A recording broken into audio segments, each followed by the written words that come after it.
One of the most common things I hear from people as I'm talking to them right now is that they want to wait to buy a house. They say the market's too hot, they don't want to overpay, so they want to wait maybe next year, maybe a couple of years to purchase, which I completely understand.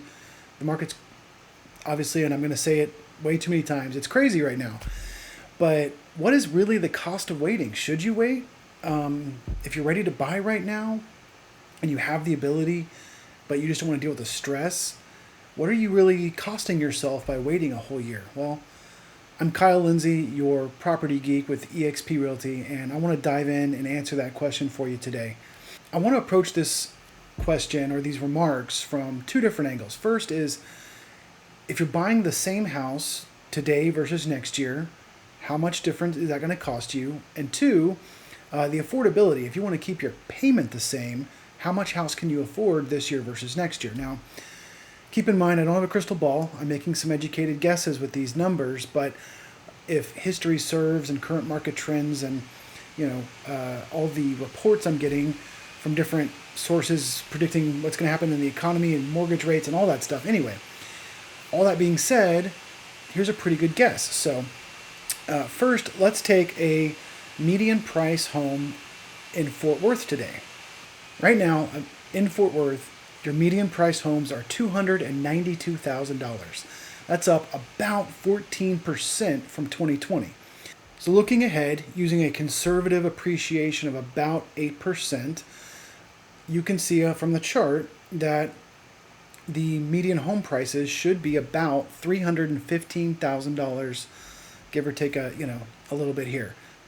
Along with the appreciation in home price, according to one of my favorite mortgage lenders, we could expect mortgage rates possibly to rise just slightly, maybe into the low threes. And if that happens, you can see the same house you would have bought today for $292,000, which will be $315,000 next year, with a small appreciation also in mortgage rate, could cost you hundreds of dollars more per month.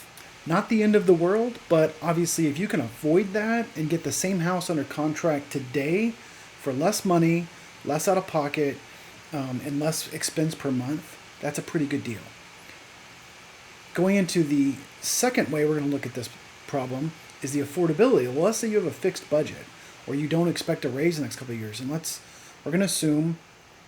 going to assume that you have about a $1,500 a month budget. Well, how much house can you afford this year? At today's current interest rates of about 2.9, kind of high twos, and a 20% down payment, you should be able to expect about a $450,000 house. Now, depending on what area you're buying in, that will be a different size and style and amenities, but it's a pretty nice house. Obviously, if you're going to go with an FHA loan and lower down payment, we could adjust those amounts, but you get it. That's a pretty nice place for $1,500 a month.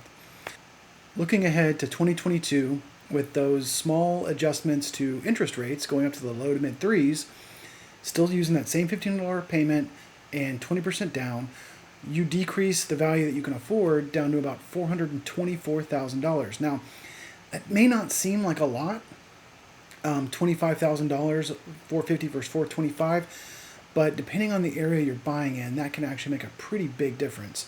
And obviously, from the previous example, looking at the difference in payment per month, you can see that it's still going to cost you maybe a couple $100 extra per month.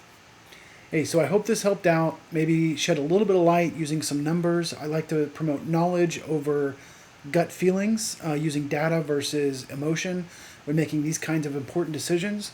If this tickled your fancy at all and you thought, maybe, man, I don't want to wait and maybe cost myself more next year than I could buy this year, let me know. Send me a message and we can talk. Thanks. Have a great day.